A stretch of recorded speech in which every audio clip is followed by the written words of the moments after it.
জাতীয় সংসদ নির্বাচনের রোডম্যাপ ঘোষণার দাবিতে মাঠে নামার সিদ্ধান্ত নিয়েছে বিএনপি। একই সঙ্গে ১৬ ডিসেম্বর বিজয় দিবসে ঢাকায় বড় শোডাউনের পরিকল্পনা এবং জামাতের সঙ্গে দূরত্ব কমানোরও সিদ্ধান্ত নিয়েছে দলটি।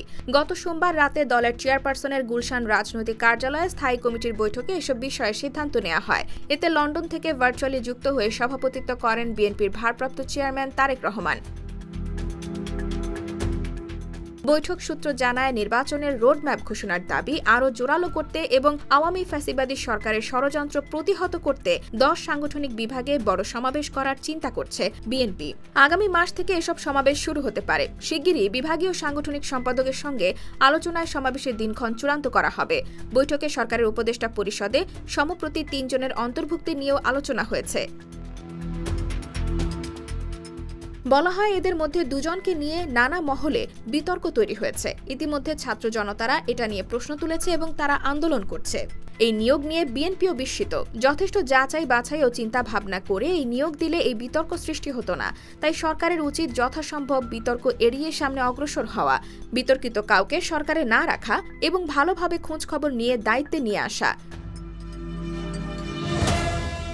সূত্র জানায়, বৈঠকে দলের কেউ কেউ বিএনপি জামাতের সম্পর্ক নিয়ে অভিমত ব্যক্ত করেন। তারা বলেন, জামাতের সঙ্গে বিএনপির কোনো দ্বন্দ্ব ছিল না। ফ্যাসিবাদী আওয়ামী সরকারের পতনে তারা একই সঙ্গে আন্দোলন করেছে। এখন ৫ই আগস্টের পরে পরিবর্তিত পরিস্থিতিতে প্রশাসন ও মাঠ প্রশাসন সহ বিভিন্ন প্রতিষ্ঠানের গুরুত্বপূর্ণ পদগুলোতে পদায়ন নিয়ে বিভিন্ন পর্যায়ে নানা আলোচনা হচ্ছে। এক্ষেত্রে জামাত বিএনপিকে প্রতিদ্বন্দ্বী ভাবছে কিনা সে প্রশ্নও সামনে আসছে। এমন প্রেক্ষাপটে জামাতের সঙ্গে যাতে কোনো দূরত্ব তৈরি না হয় সেদিকে খেয়াল রাখা উচিত বলে বৈঠকে অভিমত দেন কয়েকজন নেতা। এছাড়া বৈঠকে জাতীয় বিপ্লব ও সংহতি দিবস উপলক্ষে গত শুক্রবার ঢাকায় অনুষ্ঠিত বিএনপির বর্ণাঢ্য র্যালির মূল্যায়ন করেন নেতারা।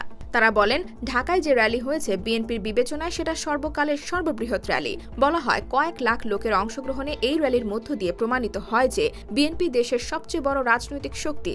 সুতরাং বিএনপিকে বাইরে রেখে কিংবা এড়িয়ে কোনো কিছু করা যাবে না। বৈঠকে নেতারা বলেন, বিএনপি এই অন্তর্বর্তী সরকারের বড় সহযোগী এবং সহায়ক শক্তি। তাই বিএনপির সঙ্গে আলোচনা করেই সরকারের সিদ্ধান্ত নেওয়া উচিত। IBTV USA, new York.